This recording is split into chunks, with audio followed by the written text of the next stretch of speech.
The Gospel according to John, chapter 11, passage 2, the plot against Jesus' life. Many of the Jews who had come to Mary and seen what Jesus had done believed in him. However, some of them went to the Pharisees and reported what Jesus had done.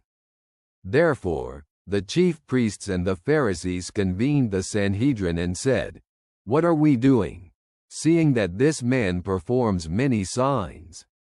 If we let him go on like this, everyone will believe in him, and the Romans will come and take away both our temple and our nation."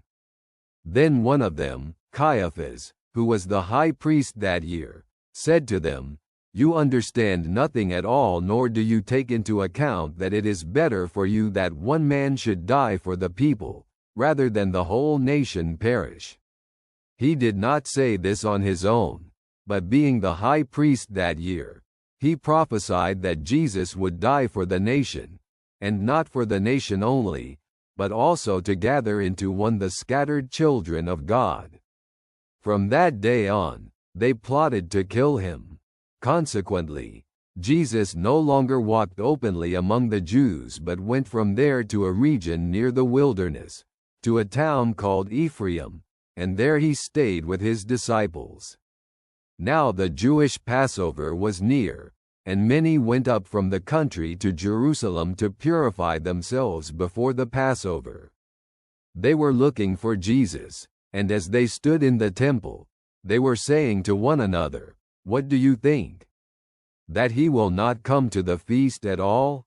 The chief priests and the Pharisees had given orders that if anyone knew where he was, they should report it so that they might arrest him.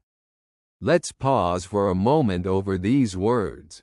In this passage from the Gospel of John, after the raising of Lazarus, many Jews believed in Jesus.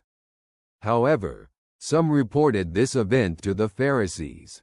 The chief priests and the Pharisees convened the Sanhedrin, fearing that Jesus' popularity would trigger Roman intervention, leading to the destruction of their nation and temple. Caiaphas, the high priest, suggested that it was better for one man to die for the people than for the whole nation to perish. His words were a prophecy that Jesus would die for the nation and to gather the scattered children of God into one. From that day, they plotted to kill Jesus. Aware of the plot, Jesus withdrew with his disciples to the town of Ephraim, near the wilderness, to avoid walking openly among the Jews. As Passover approached, many people came to Jerusalem to purify themselves. They were looking for Jesus, wondering if he would come to the feast. The chief priests and Pharisees ordered that anyone who knew where Jesus was should report it so they might arrest him. This passage highlights the rising tension and conspiracy against Jesus, leading to his eventual crucifixion. It calls us to understand Jesus' sacrifice for us and to have a deep faith in his saving power. Thank you for being here. May God protect you. Your friend greets you from the heart.